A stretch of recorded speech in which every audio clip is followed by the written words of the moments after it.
إن الحمد لله نحمده ونستعينه ونستغفره ونؤمن به ونتوكل عليه ونعوذ بالله من شرور أنفسنا وسيئات أعمالنا من يهده الله فلا مضل له ومن يضلل فلا هادي له وأشهد أن لا إله إلا الله وحده لا شريك له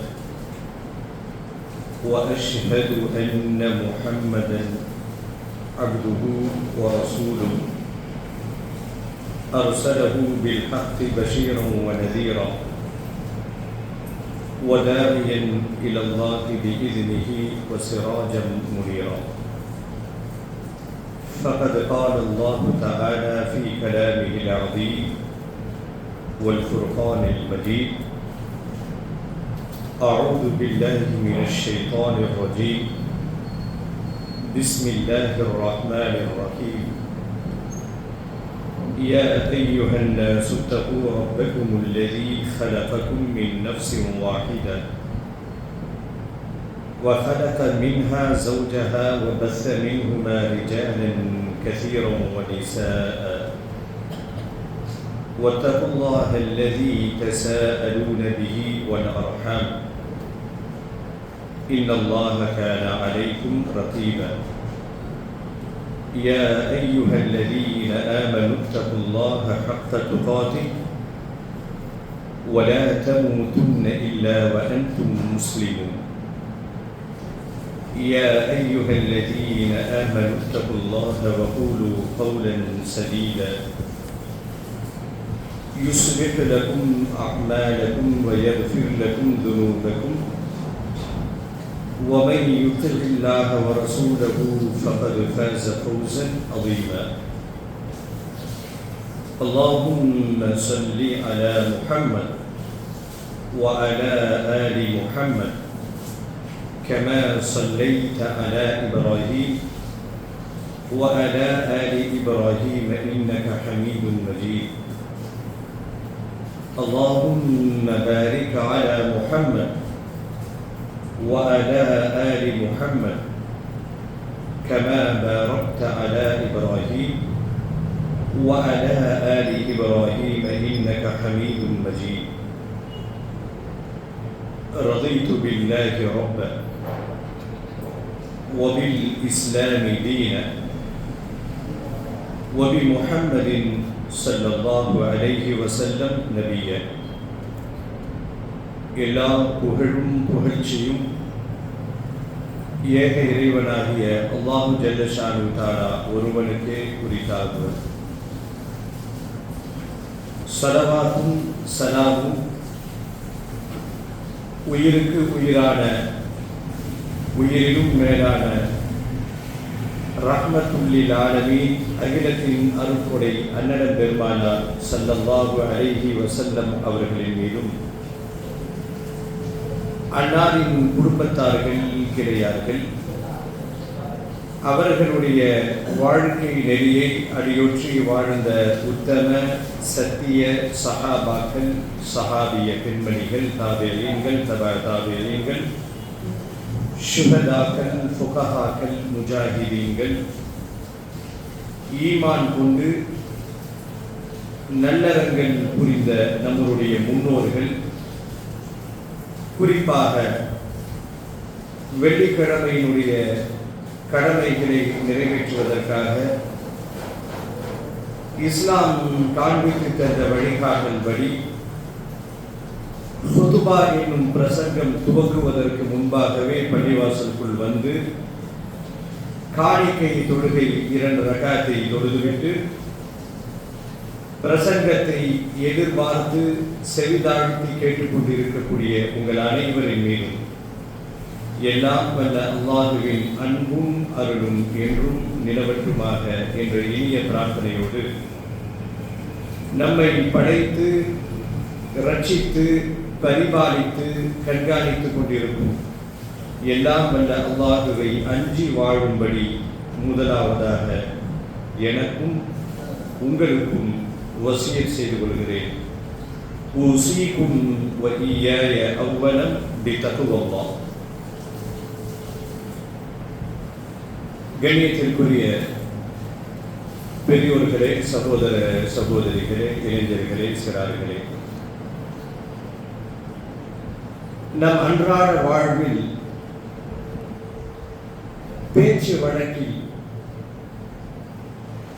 நம் தாய்மொழியோடு சேர்த்து பிற மொழிகளையும் கலந்து பேசுகின்ற பழக்கம் நம்மிடத்தில் இருக்கிறது. குறிப்பாக நம் தாய்மொழியோடு சேர்த்து ஆங்கில மொழி கலக்காமல் நம்மால் ஒரு வார்த்தையை பேச முடியாது என்பதை நாம் அறிந்து வைத்திருக்கிறோம். 10 வார்த்தை பேசினால் இதுல 2 வார்த்தையாவது ஆங்கில வார்த்தையினுடைய கலப்பு இல்லாமல் ஒரு வாக்கியத்தை நம்மால் பேச முடியாது. முஸ்லிம்களுடைய பேச்சு வழக்கம் இதிலிருந்து கொஞ்சம் வித்தியாசப்படும். எல்லோருமே பேசினால் ஆங்கில மொழியை 2 வார்த்தை கலந்தாவது பேசுவோம். முஸ்லிம்கள் இதிலிருந்து கொஞ்சம் வித்தியாசப்படுகிறார்கள். 2 வார்த்தை ஆங்கில மொழி கலப்பு இருந்தால் 2 வார்த்தை அரபி மொழி கலந்து பேசுகின்ற பழக்கம் நம்மிடத்தில் இருக்கிறது.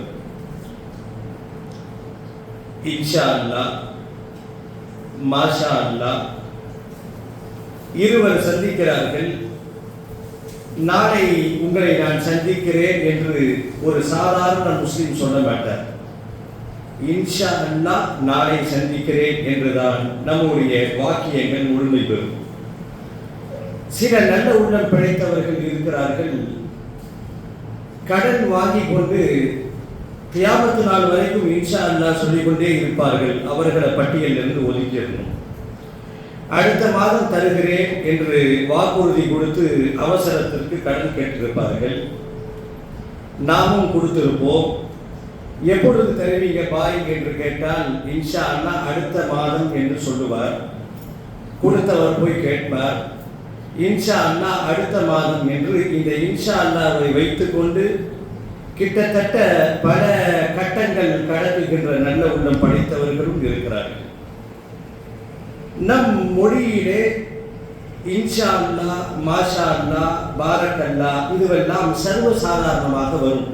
இது முஸ்லிம்களுடைய தனிச்சிறப்பு. அந்த வரிசையில் நாம் அதிகமாக விரும்பி பயன்படுத்துகின்ற ஒரு வார்த்தை தான் பரக்கத். எப்படி உணவு இருந்தது என்று கேட்டால் பரக்கத்தாக இருந்தது என்று சொல்வோம்.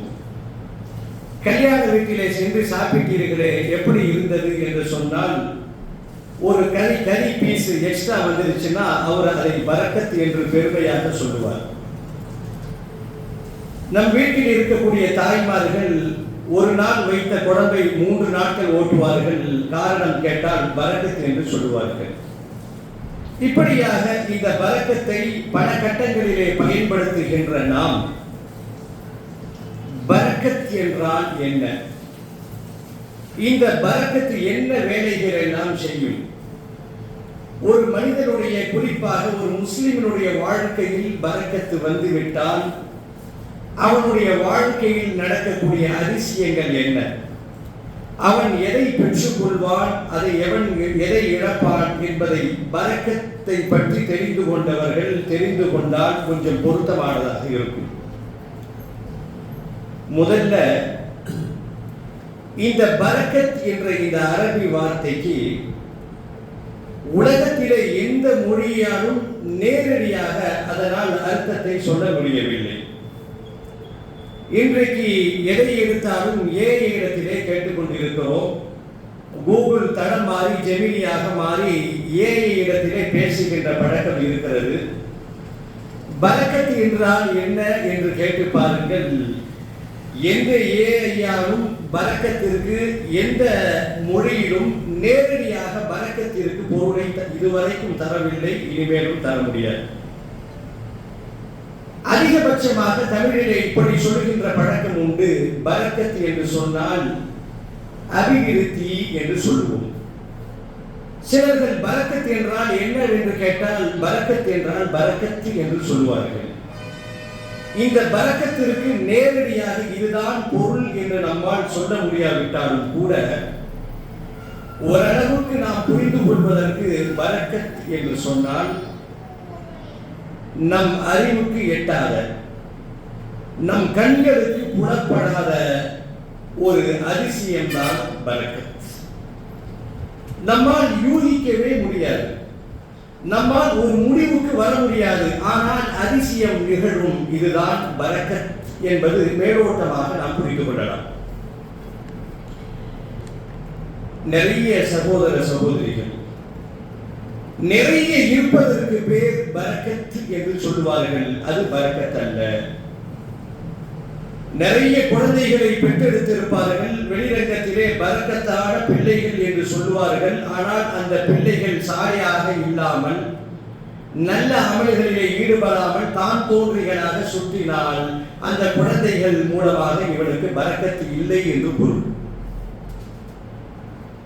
இந்த சன்ஸ் அந்த சன்ஸ் என்றெல்லாம் பெருமையாக எழுதி வைத்திருப்பார்கள். 6 ஆண் பிள்ளைகள் இருக்கும். வாரிசுகளுக்கு பஞ்சம் இல்லை. பரக்கத்தான பிள்ளைகள் என்று சொல்லுவார்கள். பிள்ளைகள் எண்ணிக்கையில் அதிகமாவதன் மூலமாக அவர்கள் பரக்கத்தானவர்கள் என்று சொல்ல முடியாது. ஒரே ஒரு குழந்தையாக இருந்தாலும் அந்த குழந்தையின் மூலமாக இந்த சமூகத்திற்கும் இம்மைக்கும் மறுமைக்கும் என்ன நலன் கிடைக்கிறது என்பதை பொறுத்துத்தான் பரக்கத் அமைகிறது. நிறைய இருப்பதற்கு பெயர் பரக்கத் என்ற இந்த எண்ணத்தை முதல்ல உள்ளத்திலிருந்து தூக்கி போட்டுள்ளோம். பீரோல் முழுவதும் துணிகளாக அடுக்க வைக்கப்பட்டு இருக்கிறது, அது பரக்கத் அல்ல. நிறைய சேமிப்பு நிலத்திலே இருக்கிறது, அது பரக்கத் அல்ல. இவைகள் நிறைய இருக்கிறது என்று தான் சொல்லலாமே தவிர இவைகள் பரக்கத் என்று சொல்ல முடியாது. நம் வாழ்க்கையில் பரக்கத் வந்துவிட்டால் நம் வாழ்க்கையில் பரக்கத்து இருக்கிறதா இல்லையா என்பதை எப்படி தெரிந்து கொள்ளலாம்? சில நிகழ்வுகளின் மூலமாக நாம் தெரிந்து கொள்ளலாம். இருவர் இருக்கிறார்கள். ஒருத்தர் மாதத்திற்கு நிறைய சம்பாதிக்கிறார். 1 லட்சத்துக்கு கிட்ட அவருடைய வருமானம். ஆனால் மாதம் முடிவடைவதற்குள் அவரால் அந்த பணத்தால் தன்னுடைய தேவைகள், தன் குடும்பத்தாரினுடைய தேவைகள், மருத்துவ செலவுகள், அடிப்படை செலவுகள் எல்லாம் ஈடுகட்டி அதற்கு பிறகு பணம் மிஞ்சினால் பரக்கத் இருக்கிறது அப்படின்னு பொருள். ஆனால் என்ன அதிசயம் பாருங்கள், நிறைய சம்பாதிக்கிறார்கள். கடைசியில வெறிச்சோடு அந்த மாதத்தினுடைய கடைசியிலே இன்னும் அவருக்கு தேவைகள் இருந்து கொண்டே இருக்கிறது. இதற்கு நேர்மாறாக ஒரு பெரிய சம்பாத்தியம்லாம் இல்லை. அவர் சம்பாதிக்கின்ற அந்த சம்பாத்தியத்திலிருந்து 3இல் 1 பங்கு தான் இவர் சம்பாதிக்கிறார். அந்த பணத்திற்குள் அவர் குடும்பத்தை நடத்துகிறார்.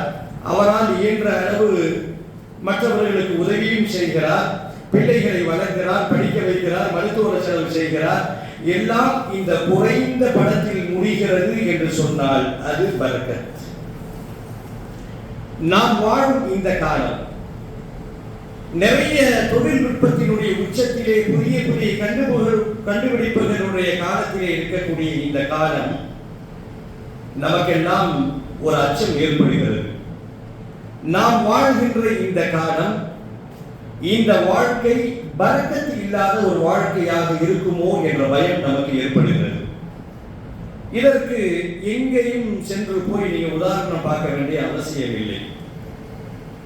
ஒரு 40 வருடங்களுக்கு முன்பாக அந்த வயதிலே இருப்பவர்கள்ட்ட கேட்டு பாருங்கள். எல்லா வீடுகளிலும் தந்தையினுடைய தந்தை, சில வீடுகள்ல அவரை பெற்றெடுத்த தாயெல்லாம் வைத்து வீட்டிலே பராமரிப்பார்கள். எந்த வீட்டிற்கு ஒரு 40 வருடங்களுக்கு முன்பாக சென்றாலும் வயசான அவர்களை பார்க்காமல் நம்மால் பெரியவர்களை பார்க்க முடியாது. இவருக்கு 3 பிள்ளை இருக்கும், இவர் அவங்க வாப்பாவை வைத்து பராமரித்துக் கொண்டிருப்பார். பெரியவர்களை வைத்து பராமரிக்கப்பட்ட காலம் பரக்கத்தான காலம். என்ன ஆச்சரியம், இன்றைக்கு யாருமே எந்த வீட்டிலும் பெரியவர்கள் இருக்கிற மாதிரியே தெரியல.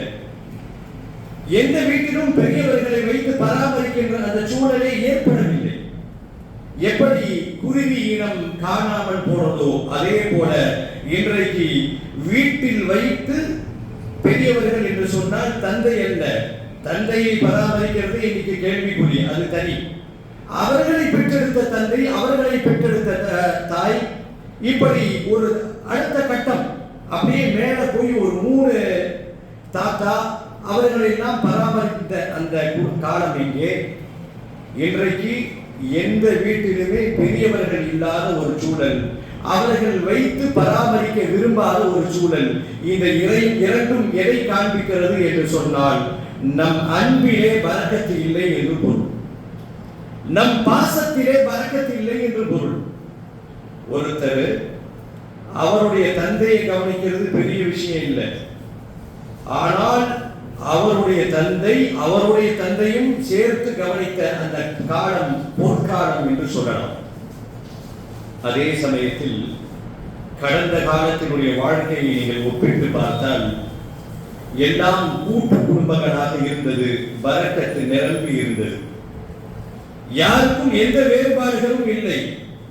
இவரு தம்பி பையன், அது அண்ணன் பையன், இது தங்கச்சி பையன், இது அக்கா பையன் என்ற எந்த வேறுபாடும் இல்லை. கூட்டு குடும்பங்களாக குறைந்த வருமானத்தில் நிறைவான ஒரு வாழ்க்கையை வாழ்ந்த காலம் பரக்கத்தான காலம். இன்றைக்கு கூட்டு குடும்பம் என்பது சுருங்கிவிட்டது. யாரை இன்றைக்கு கூட்டு குடும்பம் என்று சொல்கிறார்கள்? கணவனும் மனைவியும் பிள்ளைகளும் சேர்ந்து வாழ்ந்தால் அது கூட்டு குடும்பமாக.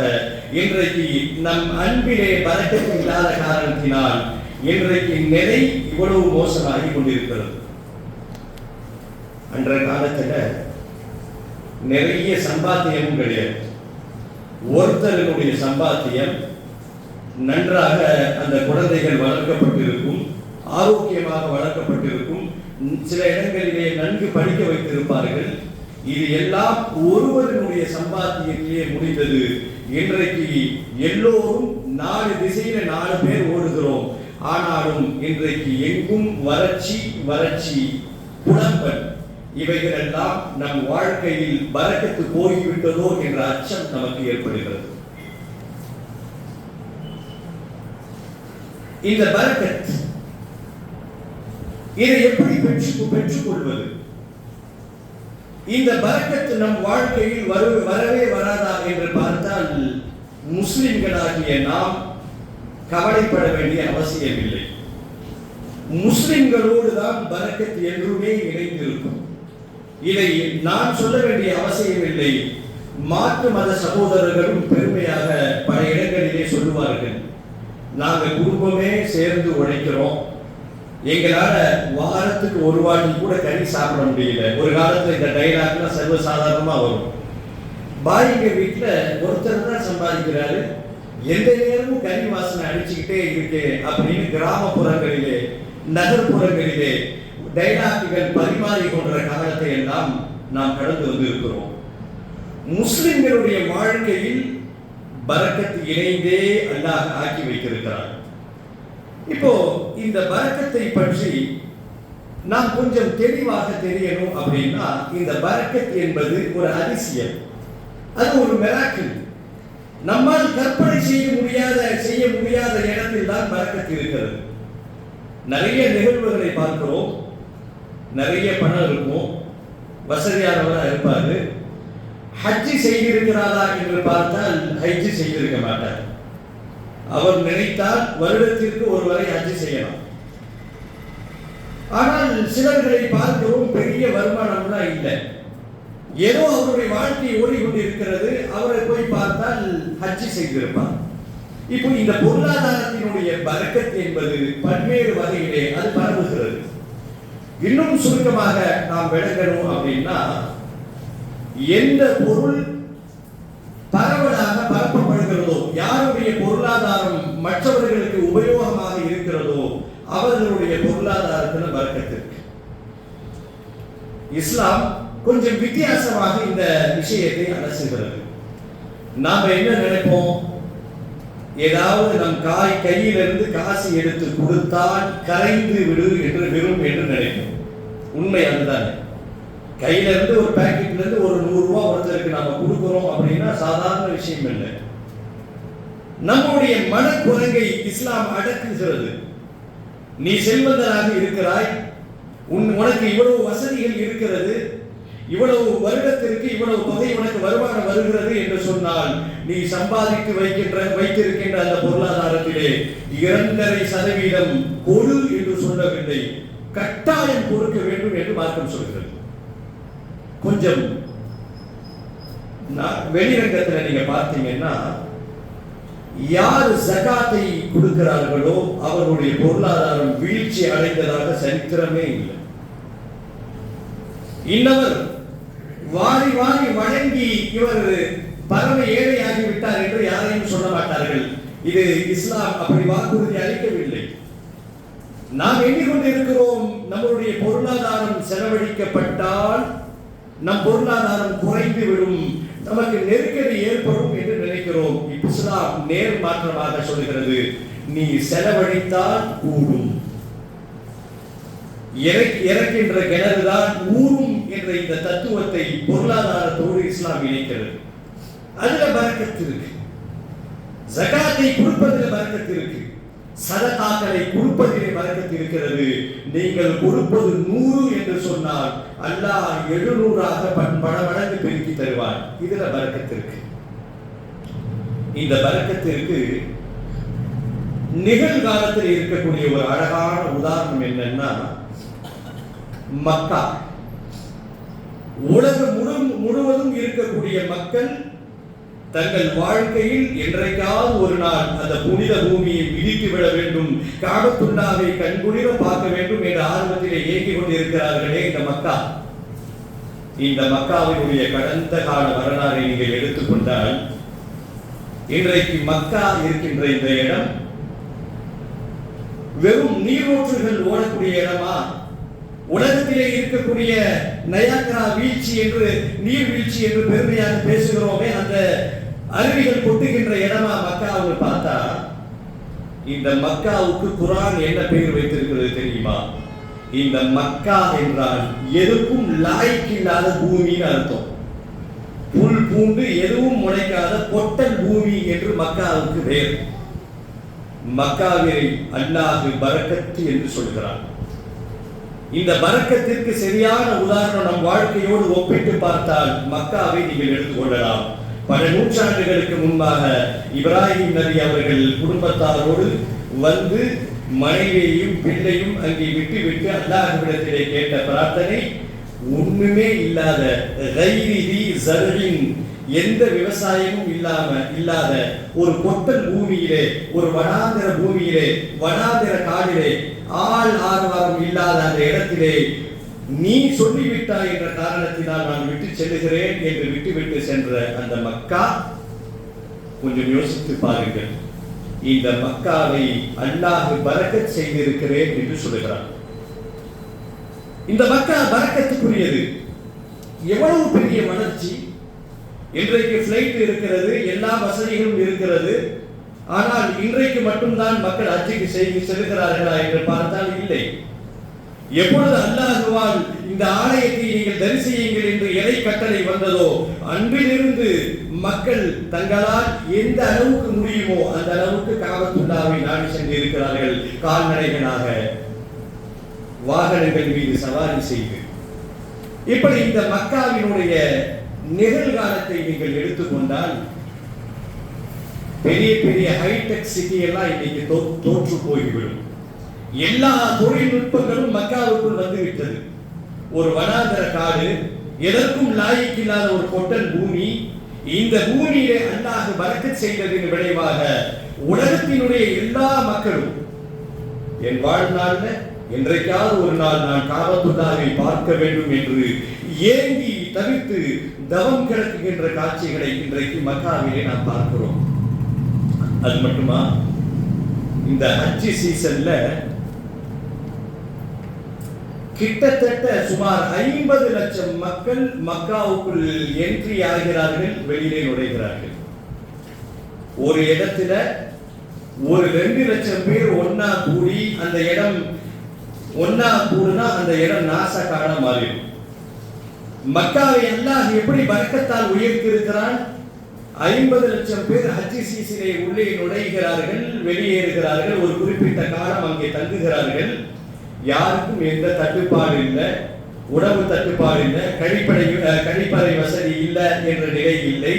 எல்லோரும் ஓய்வெடுக்கிறார்கள். அதிலும் குறிப்பாக ஒரு குறிப்பிட்ட ஹஜ் சீசன்ல இஷ்டத்துக்கு நான் ரூம்ல தங்கிட முடியாது. எல்லா ஹாஜிகளும் ஒரு குறிப்பிட்ட இடத்துல வரணும் அப்படின்னா அங்க எல்லாம் இருக்கணும், இல்லாட்டி ஹாஜி ஆக முடியாது. எல்லோரும் 50 லட்சம் மக்கள் மக்காவுக்குள் என்ட்ரி ஆகிறார்கள், சில நாட்கள் தங்குகிறார்கள்.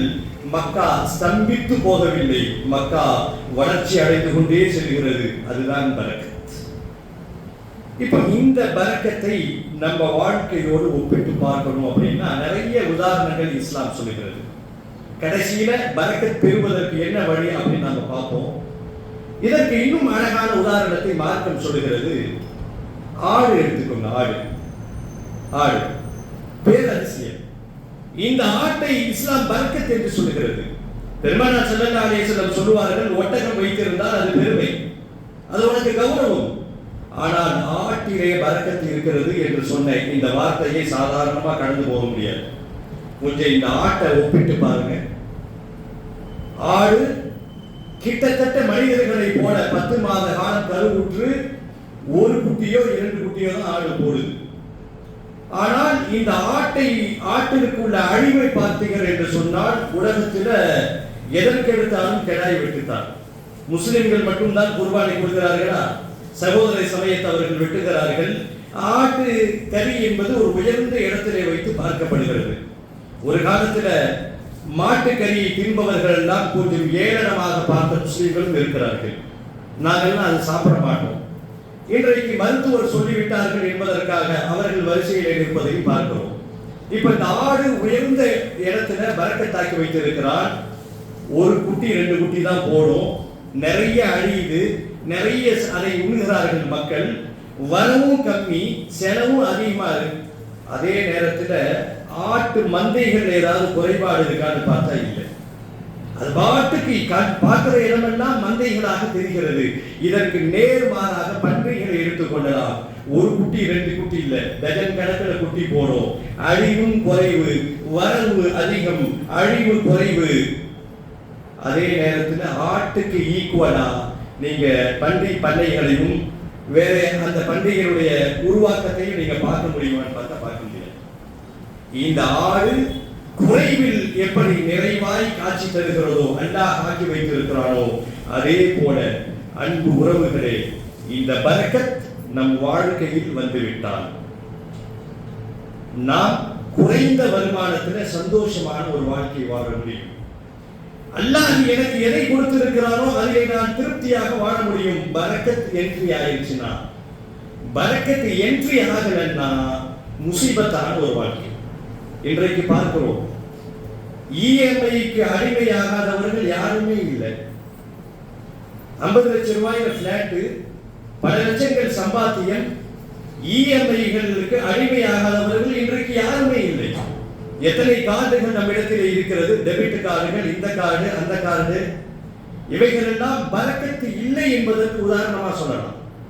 ஓடுகின்ற வாகனம், ஓட்டுற வாகனம் இவரதில்லை, இஎம்ஐ, வீட்டில் தங்கி இருக்கிற வீடு இஎம்ஐ, இப்படி எல்லாம் இஎம்ஐ மயமாக போன இந்த காலத்தில் இவைகள் எல்லாம் பரக்கத்து பறிபோனதற்கு அடையாளமாக கூட நாம் எடுத்துக்கொள்ளலாம். இதுக்கெல்லாம் முக்கிய காரணம் என்ன, இதை நீக்குவதற்கு என்ன வழி என்பதை அடுத்த அமர்விலே இன்ஷா அல்லாஹ் அறிந்து கொள்வோம். எல்லாம் அல்லாஹ் நாம் அனைவருக்கும் பரக்கத்தான ஒரு வாழ்க்கையை வாழ்ந்து மகிழ்வோடு இந்த உலகத்தை விட்டும் பரக்கத்தான முறையிலே பிரிந்து செல்கின்ற வாக்கியத்தை அல்லாஹ் நம் அனைவருக்கும் தந்தருவானாக. யா அய்யுஹல்லதீன ஆமனு தகுல்லாஹ ஹக்க துகாத்தி வ லா தமூதுன்ன இல்லா வ அன்தும் முஸ்லிமூன்.